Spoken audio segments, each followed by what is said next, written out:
Hey everyone, and welcome to After Hours. Tonight, as you can see, I have my cousin here with us. Good old cousin. How are you doing? I'm good. How are you? Good. I'm glad that you're back with us today. I am too.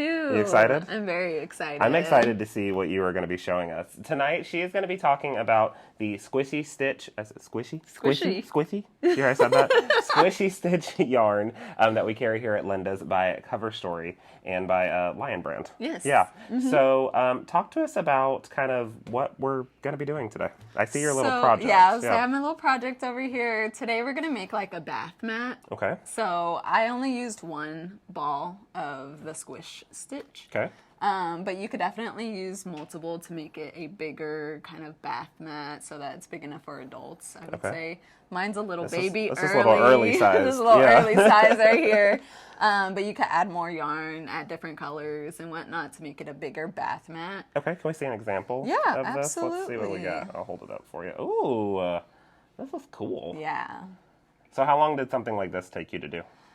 20, 30 minutes. Oh, really? That's it? Yeah. Well, that's not bad. Yeah. So what are some other things that we could do with this Squish Stitch yarn besides bath mats? Yeah, so you can actually do a lot of stuff. It's a thicker yarn, so it's going to be a little bit more bulky, I would say. Number 7. Yes, number 7. So kind of like the last one we did in our finger knitting video, you can also finger knit with this. I just did a bath mat. Other things you can do are like bags or purses. I saw a little like backpack kind of deal. Oh, snap. Yeah. And then some like cushions for your chairs. Like if you have an outside patio with some chairs and everything, you can make like a little circle kind. Put that on the chair. I'm going to need that for my office chair. The office chair? I need that for my office chair because my chair is not comfortable. It's not? No. Mother didn't get me a comfortable chair. Because she didn't want me sitting. That's why. That's why. That's why. That's probably what it was. That's probably what it was. It's like you need to get up. You gotta have get that up, movement. keep moving, keep doing things. You know That's that what she Apple did. Watch tells you get up every hour. Get those she steps. said you need to get that in. She is my Apple Watch. She is the original Apple Watch. That's what she did for us. As always, before we get started, please make sure you're subscribed to our channel. It's going to be right down at that bottom right-hand corner. After you click on that subscribe button, make sure you click on the little bell that shows up so you can get notified when we do anything here at Linda's. Ding, ding. Ding. I love that. Ding, ding. I'm going to record that. Ding, ding. So you can do that. All right, cousin. Well, let's go overhead, and I want you to show us kind of from start to finish. Absolutely. How you've made this little bath mat. Yeah, of course. So we have our yarn here. We're just going to pop her open real quick. There we go.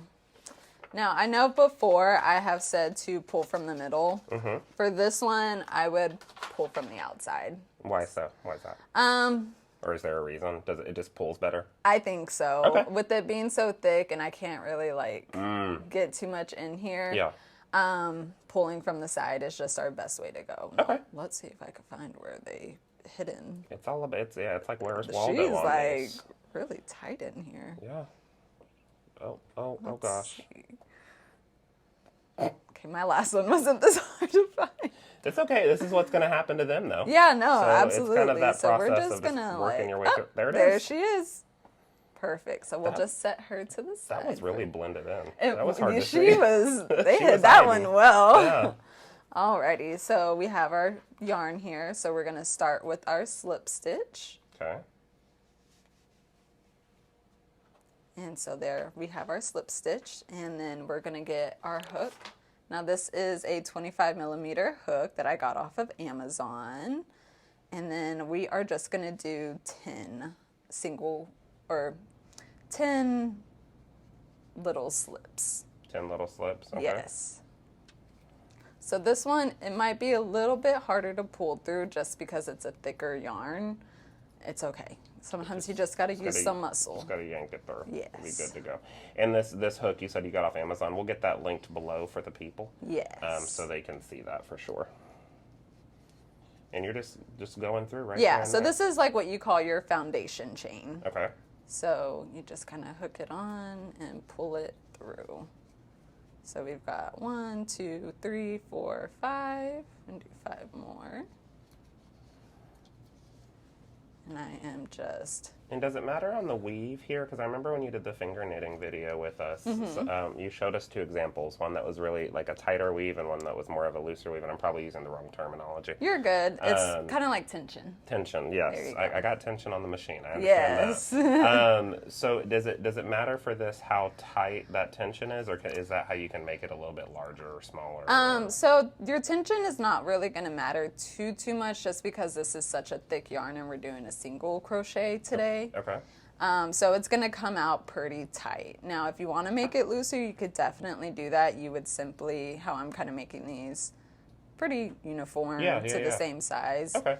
Kind of like in the finger knitting, you would just make that hole just bigger. Gotcha. And it would make it more looser with that air going through it. I'm just going to do a basic single crochet over here. Gotcha. So Okay. we're 1, 2, 3, 4, 5, 6, 7, 8, 9, 10. Perfect. So with crocheting, you don't go into the first stitch, you go into the second stitch. So even though I have 10 in my foundation chain, there's technically only going to be 9 that we're counting. Does that make sense? I'm not going to question the science because I know you know what you're doing. Yeah, so pretty much if I were to try to go back into there, it would come right out. Yeah. Okay. So you go to the next one, and so you would only be working 9 single crochets this entire time. We're not going to do 10. We just have that 10 there for the foundation chain. Cool. So then we're going to go into the single crochet. Okay. So you'll go inside that loop right here. So we're going to push inside. We're going to wrap our yarn around. Pull that piece of yarn through that hole. So now I have 2 on the hook. Okay. And then we're going to wrap around again and go through both of those. And you got your first single crochet. And you see I pulled it. I'm just a little bit more of a tighter crocheter person to try to keep it all together. But that's pretty much what we're going to be doing the entire way through now. Okay. So then we'll just go to the next one, push through, loop over, yarn over, loop in. We have 2 loops on there, yarn over again, and pull through both of those. Huh. Yep. Interesting. And so that's pretty much what we're going to do the whole way. Now, it is going to bulge out like that. We're going to straighten it out once we get it all put together so that it lays more flat. Okay. It's just with this type of yarn, how big and squishy it is. I was about to say, it's got a little bulk to it Yeah, when she's on I'm not going to lie, you're going to have to use some arm muscle to kind of But it's really get cool, her though, through. that you can make with some of these things. Oh my goodness. That's what I love about crocheting is that you can essentially make anything and everything that you want with it. Love this. So while you're doing that, let's talk. How many? What do you call this whole thing again? So technically, they're called skeins. Skeins. Okay. So how many skeins of this Squish Stitch yarn would you need to make an adult-sized mat? I would definitely say 2, 3 to be safe, Okay. depending on how big you want it to be. Okay. Well, we're gonna do 3 for me. Yeah. Then, 'cause I like a big mat. Yes. I need to I have would say plenty if of you room like to to step have on. the really big, Yes. the really long, Yes. pretty much if you want it super long, Yeah. I would definitely do 3. Oh yes. If you just want to do like a normal, just pat my feet off when I get out no. of the shower, Oh, no. and then I would just do 2. No, it's a whole production when I get out of the shower, so Oh, I I need to make believe sure it I've is got with you. plenty of bath mat for me.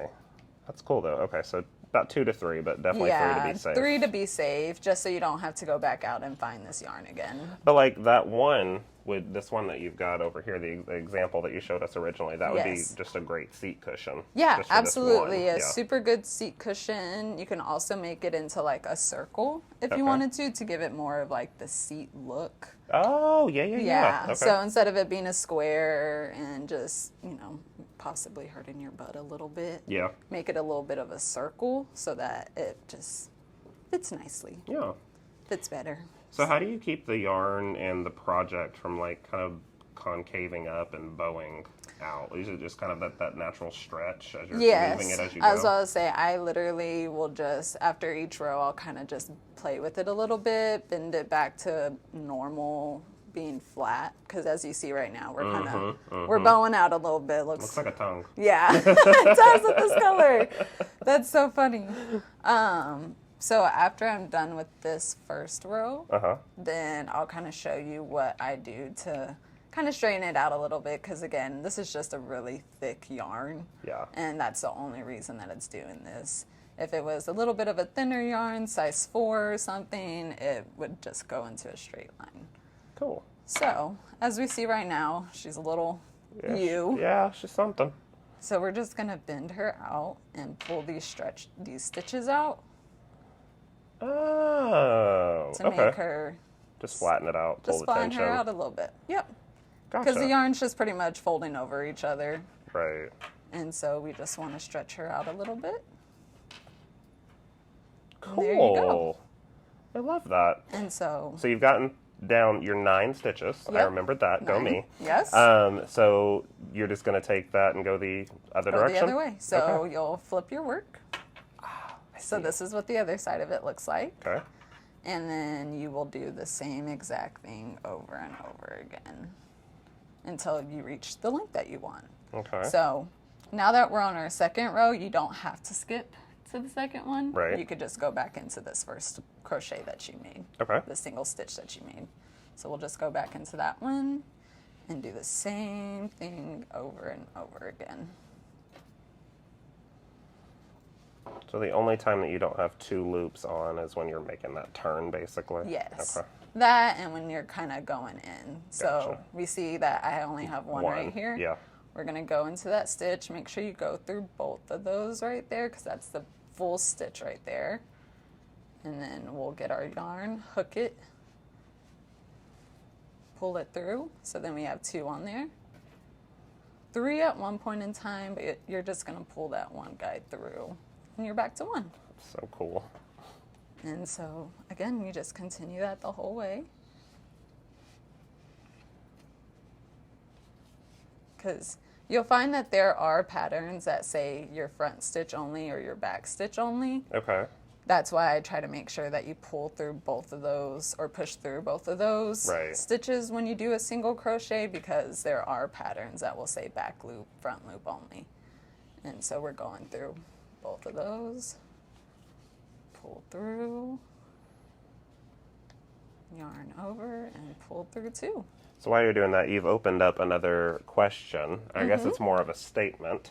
Now that you've said front stitch, back stitch, I feel like you're going to have to be back on the show, and I need you to show me Show you what a back loop what and a the front loop, loop. back loop, and how the difference is, and why Oh, you use yeah. what. So I feel like you're going to be back. You don't really have a choice. So I'll bring you back. No worries, I'll come on back.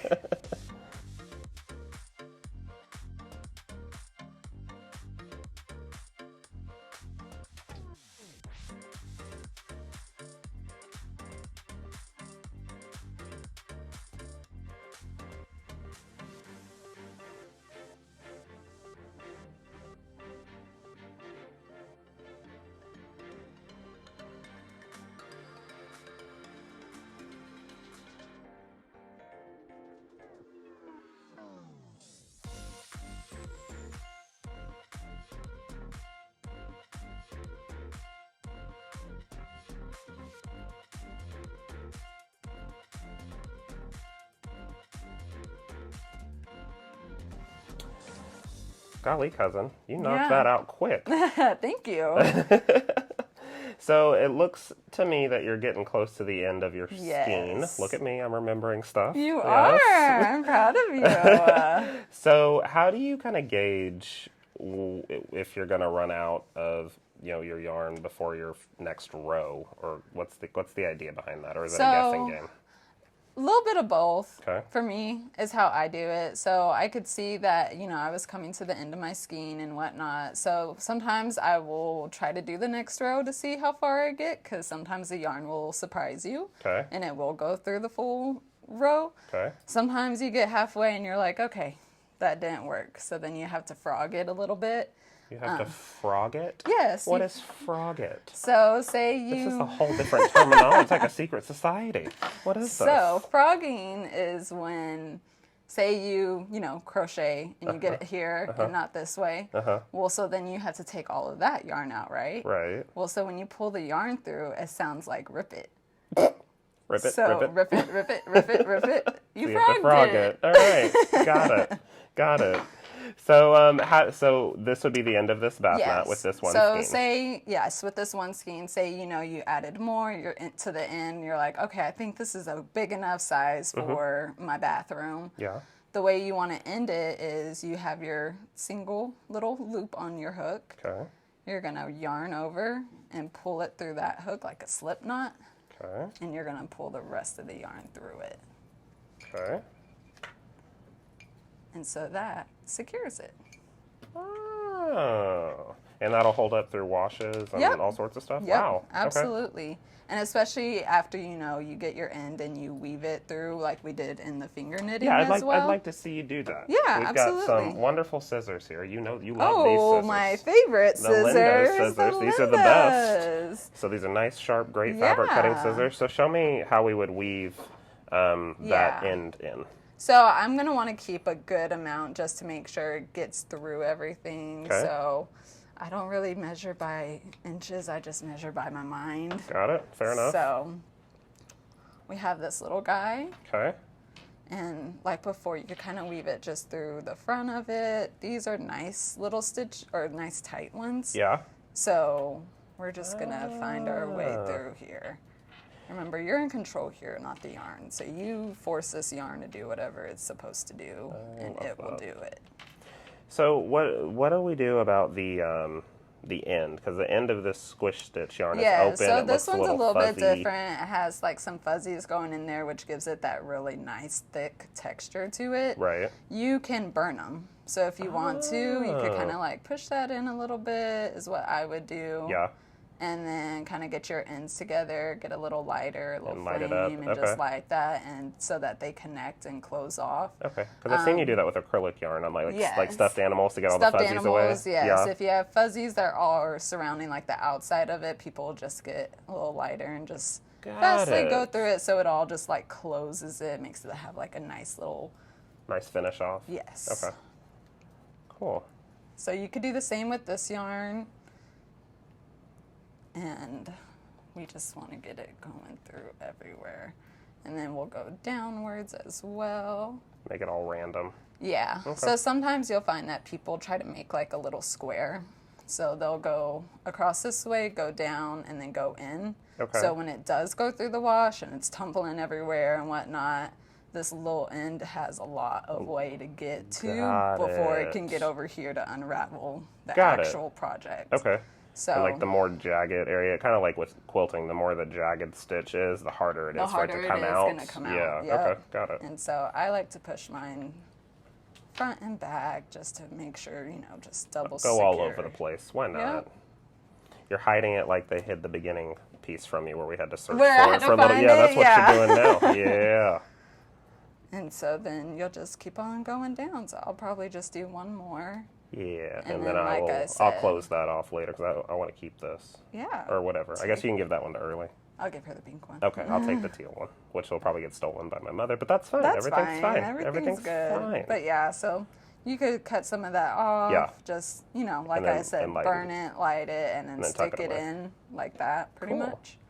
And then you'll also do the same for your little end over here. Yeah. So I absolutely loved this. Turned out so cool. It was so quick how you did it, and then we just have this piece that gets to get tucked away too. Yep. But I love this size, and then again you said because you did your stitches right here, yes. right? So then it's just extending. It's this just length. going that way. Yeah. So if I wanted to make it longer this way instead of the 10, I could do 15 or whatever. Okay. 20, however big whatever you want to your make heart it. Just desires. know that foundation chain stitch is what the width of it's going to be, and then your length is just however much you want to make wherever you stop. Yeah. Okay. Get 4 balls of skeins or skeins and, you know, call it a day. And then if I wanted to continue on those more skeins, I would just tie it the same way you did in your finger knitting video. Absolutely. Okay. We'll have that video linked below so you can see. Cousin has this really cool way of keeping the yarn going continuous without it looking bulky. Yes. So make sure you watch that video so you can watch her do some finger knitting and show that continuous trick that you put in. Awesome. Well, thank you all so much for watching us today at After Hours. Don't forget that you can find the Squish Stitch yarn available on our website, lindas.com, as well as these wonderful fabric scissors that she did. These are the best. They I'm are telling you, they're so stunning. good. These are the best. You gotta have a pair. Well, you need a pair. You have a pair at home, right? I have a pair. Good. You need 2. 2. 2. I have a toddler. Oh, you're right. Early I doesn't don't need to. No, she doesn't need to. Alrighty. Well, again, thank you all so much for watching. Cousin, please come back. I would love for you to. I would love for you to come back. You've got to show us those front and back stitches. Say, I got a lot to show you guys. Okay. There's all a right. lot to go on. I'll get popcorn and I'll just sit There and watch. Okay. I can add commentary. What's what I do when you're quilting. I just watch you from the Yin and yang. sidelines. That's I'm how like, we work. That's nice. Alrighty. Thank you all so much. We'll see you later. Bye. Bye.